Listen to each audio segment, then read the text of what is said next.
Hello, my dear students. My best wishes for all of you present in this online class. This is Harish Gangwar, and today, in the course of non-finite verbs, I am explaining uses of gerunds. अभी तक हमने non-finites में infinitives को पढ़ा, उनके uses देखे, participles और उनके uses देखे, and now we are moving forward to gerunds. So be careful and note down the information given in this video. So dear students, today we are learning the gerund. A gerund is a verbal noun. What is it? A verbal noun means that is formed from a verb. जैसे verb से बनाते हैं वो gerund है. It is formed from a verb and it does the work of a noun. ये एक verbal noun क्यों है? वर्बल नाउन इसलिए है, इसे बनाते हैं हम वर्ब से, लेकिन एक्शन करता है एक नाउन का. Example, read the following sentences. I am fond of singing. Fond of means शौक होना. यहाँ पर देखिए फॉन्ड के साथ यहाँ एम दिया गया है, ये इसकी वर्ब है, एंड यहाँ पर इज वर्ब है. गुड के बाद क्या है? एक्सरसाइज. तो फर्स्ट सेंटेंस में सिंगिंग जो है आईएनजी फॉर्म है और वॉकिंग यहाँ पर आईएनजी फॉर्म है. देखिए सिंगिंग और वॉकिंग, आपको लग रहा होगा कि कहीं प्रेजेंट पार्टिसिपल तो नहीं है. तो प्रेजेंट पार्टिसिपल और जेरंड दोनों में डिफरेंस है. दोनों का स्पेलिंग यानी दोनों का जो फॉर्मेशन है वो सेम है. दोनों ही फर्स्ट फॉर्म में आईएनजी के साथ बनते हैं. But dear students, what is the difference? यहाँ पर ये किसी वर्ब का काम नहीं कर रहा, यहाँ पर ये एक नाउन का काम कर रहा है. फॉन्ड ऑफ सिंगिंग, सिंगिंग यानी गाने का शौक है, गाने का शौक है. Walking is a good exercise, टहलना एक अच्छी एक्सरसाइज है, वॉक करना एक अच्छी एक्सरसाइज है. तो वॉकिंग और सिंगिंग यहाँ पर एक नाउन की तरह काम कर रहे हैं. यहाँ पर देखिए ऑफ प्रीपोजिशन का ऑब्जेक्ट है, यहाँ पर सिंगिंग यहाँ पर ऑब्जेक्ट है और यहाँ पर सब्जेक्ट है. तो जो चीज़ें सब्जेक्ट और ऑब्जेक्ट की तरह काम कर रही हैं या फिर कॉम्प्लीमेंट की तरह काम कर रही हैं, दैट इज़ नाउन, उसे हम नाउन बोलते हैं. प्रेजेंट पार्टिसिपल में क्या था? प्रेजेंट पार्टिसिपल में मैंने आपको बताया था दो मीनिंग्स उसके निकल के आते थे. एक जिसमें था करते हुए. अब यहाँ पर हम इसको ऐसा तो नहीं पढ़ सकते, आई एम फॉन्ड ऑफ सिंगिंग, मुझे गाते हुए का शौक है. गाते हुए का शौक है तो क्या ये अच्छा रहेगा सेंटेंस? इसका मतलब ये प्रेजेंट पार्टिसिपल नहीं है, यहाँ पर ये क्या है? जेरंड है. Walking is a good exercise, टहलते हुए एक अच्छी एक्सरसाइज है. टहलते हुए नहीं, टहलना. देखिए वहाँ पर क्या था, जिस तरह मैंने आपको इन्फिनिटिव्स पढ़ाए थे, इन्फिनिटिव्स में क्या था? To walk. मैंने कहा था टहलना, घूमना, खेलना, कूदना, जो टू के साथ हम फर्स्ट फॉर्म रख देते हैं वो होता है इन्फिनिटिव, और ये है जेरंड. इन्फिनिटिव और जेरंड दोनों ही एक ही तरह काम करते हैं, बट डिफरेंस क्या है? फॉर्मेशन का. जहाँ पर इन दोनों का मीनिंग लास्ट में क्या आता है? ना, जो अर्थ आता है ना, नी, ने, इस तरह से आते हैं. जैसे वहाँ पर टू वॉक, यहाँ पर ये भी हो सकता है to walk. To walk is a good exercise. I am fond of to sing नहीं हो सकता, ये गलत है.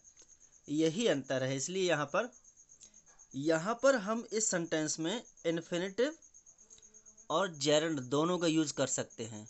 आपको आगे आने वाले सेंटेंसेस में देखने को मिलेगा. लेकिन यहाँ पर हम जो सिंगिंग दिया गया है ऑफ के बाद सिर्फ जेरंड यूज़ कर सकते हैं और इन्फिनिटिव यूज़ नहीं कर सकते. बट सिंपल सी आप बात ये समझ लीजिए, इनका जो मीनिंग आएगा ना लास्ट में इस तरह से आएगा. गाना, यहाँ पर क्या है? गाने का शौक है, यही तो है गाने का शौक. और यहाँ पर क्या है? टहलना. टहलना, यानी लास्ट में जो वर्ड है वो इस तरह आएगा ना, यहाँ पर ने आ गया है और यहाँ पर ना आ गया, ना नी ने, जिस तरह इन्फिनिटिव्स में आता था, बस ये डिफरेंस है। और पार्टिसिपल में क्या था, अगर ये प्रेजेंट पार्टिसिपल होता तो करते हुए या करके, ठीक है। Seeing the lion the hunter got scared, शेर को देखकर शिकारी डर गया, तो वहाँ पर आ गया देख कर। लेकिन यहाँ पर क्या है, वॉकिंग, टहलना। In the sentences given above, singing and walking are formed from verb sing and walk but perform the function of nouns। यहाँ पर जो walking है और singing है दोनों sing और walk से बने, लेकिन जो functions दिखा रहे हैं किसका, nouns का। noun ही तो subject और object होते हैं, यहाँ पर object है और यहाँ subject है। They are partly nouns and partly verbs, partly nouns and partly verbs हैं। और जो इन्फिनिटिव्स, जो पार्टिसिपल्स थे हमारे, जो हमने 3 पार्टिसिपल्स पढ़े थे, present participle, past participle and perfect participle, वो वर्ब प्लस एडजेक्टिव का काम करते थे, जिसमें हमने पढ़ा था ये क्या है, वर्बल एडजेक्टिव्स। उनको हम बोलते थे वर्बल एडजेक्टिव्स। और जो जेरेंड है वो क्या है, वर्बल नाउन। जो जेरेंड है वो है वर्बल नाउन। क्या है, वर्बल नाउन। जो पार्टिसिपल्स थे वो वर्बल एडजेक्टिव थे, ये डिफरेंस है। Singing is the object of the preposition of and walking is the subject of the verb, जो मैंने आपको ऑलरेडी बताया। इसलिए हम इन्हें वर्बल नाउंस या जेरेंड बोलते हैं। इनको आप या तो वर्बल नाउंस बोल सकते हैं या जेरेंड बोल सकते हैं। जैसे हमने पार्टिसिपल के लिए कहा था कि या तो आप इसे वर्बल एडजेक्टिव बोलिए या फिर पार्टिसिपल बोलिए, तो हम पार्टिसिपल बोलते हैं। और इसीलिए यहाँ वर्बल नाउंस को क्या बोलते हैं, जेरेंड्स, जो आईएनजी के फॉर्मेशन से बनते हैं। Now see the uses. तो आपको समझ में आ गया होगा जेरेंड में और पार्टिसिपल में क्या डिफरेंस है। A gerund being a verbal noun is used in the following ways. Now see, a gerund is a verbal noun. ये एक नाउन है जो वर्ब से बना हुआ है, और जितने भी नाउन्स होते हैं वो किसी भी सेंटेंस में सब्जेक्ट, ऑब्जेक्ट, कॉम्प्लीमेंट, इन सब की जगह ले सकता है। जिस तरह हम बहुत सारे सब्जेक्ट्स रखते हैं, the boys, the school, the class, Ram, Shyam, Mohan, Bareilly, इसी तरह ये जो वर्बल नाउन्स होंगे इसी तरह काम करेंगे। तो फॉलोइंग वे में इनको शो किया गया है। Now look at the examples. है as the subject of a verb, मैंने क्या कहा, सब्जेक्ट की तरह हम यूज कर सकते हैं। जैसे स्मोकिंग, जैसे वॉकिंग था, walking is a good exercise, smoking is bad for health, cheating should be discouraged. ठीक है, तो यहाँ पर स्मोकिंग क्या बन गया, इज का सब्जेक्ट, चीटिंग बन गया शुड बी का सब्जेक्ट। फिर second, as the object of a verb, यहाँ पर लाइक्स है, वर्ब डांसिंग, उसे नाचना पसंद है। देखिए पहचान क्या है यहाँ पर जेरंड की। मैंने क्या कहा, आप हिंदी में उनका अगर मीनिंग निकालेंगे, because we are Hindi speaking people and learning English, so it is very necessary to understand for us both languages, Hindi as well English. So smoking is bad for health, यानी धूम्रपान करना। क्या मीनिंग आया है, धूम्रपान करना। और यहाँ पर चीटिंग करना, लास्ट में ना आया। शी लाइक्स डांसिंग, उसे नाचना पसंद है। क्या पसंद है, नाचना। हम उसे ये बोल सकते हैं उसे नाचते हुए पसंद है, या उसे नाचने पसंद है, या उसे नाच कर पसंद है, ऐसा बोल सकते हैं। सिंपली हम क्या बोलेंगे, उसे नाचना पसंद है। तो लास्ट में क्या आया, ना। ये यहाँ पर जेरेंड की पहचान है। All the children started singing at once. देखिए सेंटेंस में सभी बच्चों ने सिंगिंग स्टार्ट कर दी, यानी गाना स्टार्ट कर दिया, गाना शुरू कर दिया। गाना, क्या लास्ट में, गाना। गाता तो नहीं आया, गाते नहीं आया, गाकर नहीं आया, गाते हुए नहीं आया, सिंपली गाना आया। ठीक है, ये तो सब्जेक्ट हो गए और यहाँ ऑब्जेक्ट हो गया। Now object of a preposition, like this is to and this is from, both are preposition. To और फ्रॉम दोनों यहाँ पर प्रीपोजिशंस हैं, और इनके बाद में यहाँ पर स्टीलिंग है और यहाँ पर विजिटिंग है। यहाँ पर ये दोनों ऑब्जेक्ट का काम कर रहे हैं, लेकिन यहाँ पर ये किसी वर्ब का ऑब्जेक्ट नहीं है, यहाँ पर प्रीपोजिशन के ऑब्जेक्ट हैं। टू का ऑब्जेक्ट, फ्रॉम का object. She was accustomed to stealing, यानी उसे चुराने की आदत थी। चुराने, यहाँ पर आ गया चुराने की आदत थी, तो ने आ गया चुराने। We were prevented from visiting the chief minister, हमें चीफ मिनिस्टर से मिलने से रोका गया। विजिटिंग यानी मिलने, लास्ट में क्या आया, ने। Now complement of a verb, आगे क्या है इसका use, complement of a verb. बिल्कुल सेम ऐसे यूजेस होंगे जो हमने आपसे कहा था इन्फिनिटिव्स के होते थे।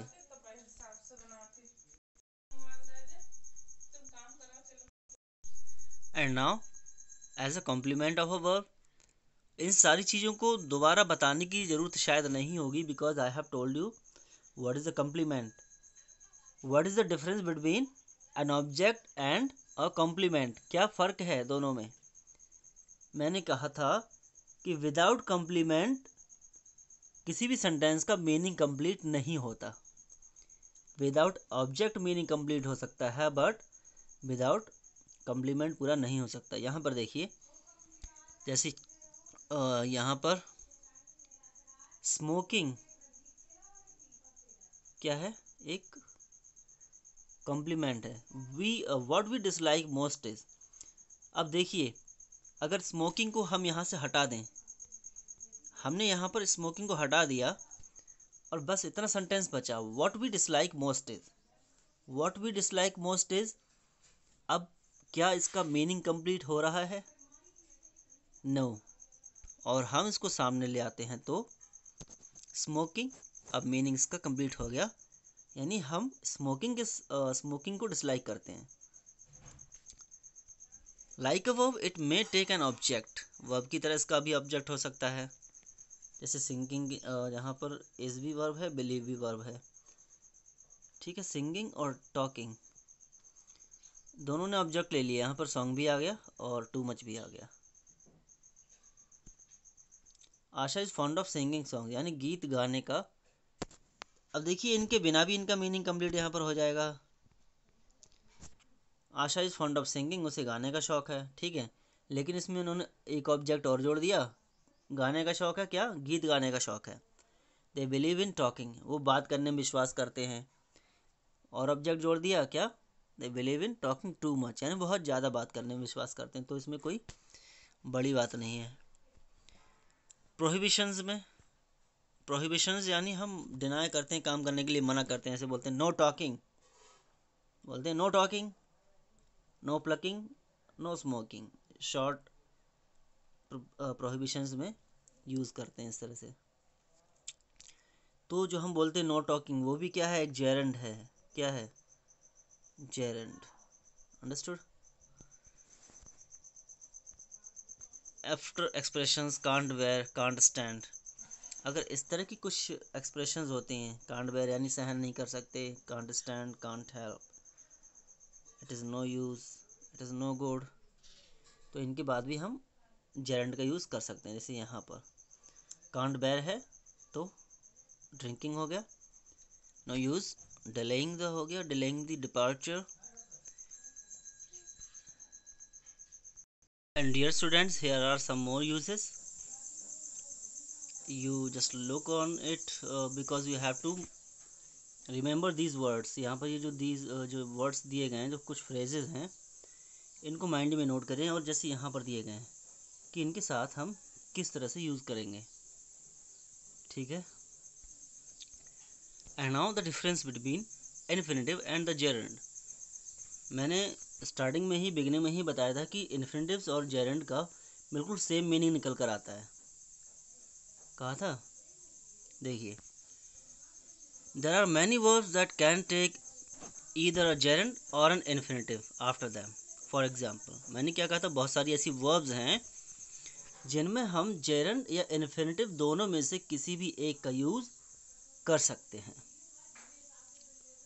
Like regret, love, like, hate, intent, start, begin, purpose, propose, notice, here, remember, permit, attempt, allow, prefer, advise, want, try, etc.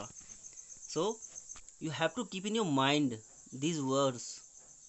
जो भी यहाँ पर वर्ड्स दी गई हैं इनको आप माइंड में रखेंगे कि अगर ये सारी चीज़ें हैं तो आप जेरंड या इन्फिनेटिव दोनों में से किसी का भी यूज़ कर सकते हैं। देखिए यहाँ पर जेरंड है, इसको रिप्लेस कर दिया इन्फिनेटिव से।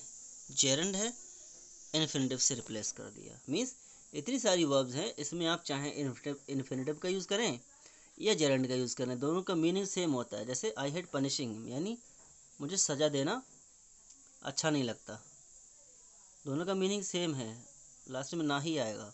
आई लव सिंगिंग, गाना पसंद है, आई लव टू सिंग, गाना पसंद है। Understood. B, but verbs like finish, detest, postpone, enjoy, avoid, अब इनको आप माइंड में रखेंगे। They are followed by gerunds only, इनके बाद सिर्फ जेरंड लगता है, सिर्फ जेरंड्स लगेंगे, आप इन्फिनेटिव को नहीं लगा सकते इन वर्ब्स के बाद। जैसे finish, detest, postpone, enjoy, avoid. Example यहाँ दिया गया है, आई एंजॉय डांसिंग। अब यहाँ पर डांसिंग की बजाय इन्फिनेटिव हम यूज़ कर दें आई एंजॉय टू डांस, तो थोड़ा ऑकवर्ड लगेगा, अजीब लगेगा। आई एंजॉय टू डांस, लेकिन एंजॉय डांसिंग अच्छा लगेगा। लेकिन यहाँ पर एंजॉय की जगह अगर लव आ जाए, आई लव टू डांस, तो हम दोनों को यूज़ कर सकते हैं। हम इसकी जगह टू डांस भी यूज़ कर सकते हैं और डांसिंग भी यूज़ कर सकते हैं, लेकिन एंजॉय के साथ डांसिंग, एंड अवॉइड, फिनिश्ड, इनके साथ सिर्फ जेरंड फॉर्म, इन्फिनेटिव नहीं। Now see point, the infinitive is changed into a gerund governed by a preposition after the verbs। अगर verbs के बाद preposition लगा हुआ है और उस preposition के बाद, उन prepositions के बाद हमें infinitive का अगर यूज़ करना पड़े तो वहाँ infinitive का यूज़ नहीं होगा बल्कि gerund का होगा। जिसमें सबसे पहले आपने एग्जाम्पल देखा था fond of singing, fond of to sing होगा तो गलत हो जाएगा, fond of singing अच्छा रहेगा। जैसे prevent, hinder, think, despair, refrain, prohibit, abstain. Prevent from, hinder from, think of, despair from, refrain from, prohibit. तो इन सारे वर्ब्स के बाद कहीं ना कहीं प्रीपोजिशंस लगते हैं, तो इसके बाद हमें लगाना पड़े ऐसा मीनिंग जिसके लास्ट में ना आए, तो हम जेरंड का यूज़ करेंगे।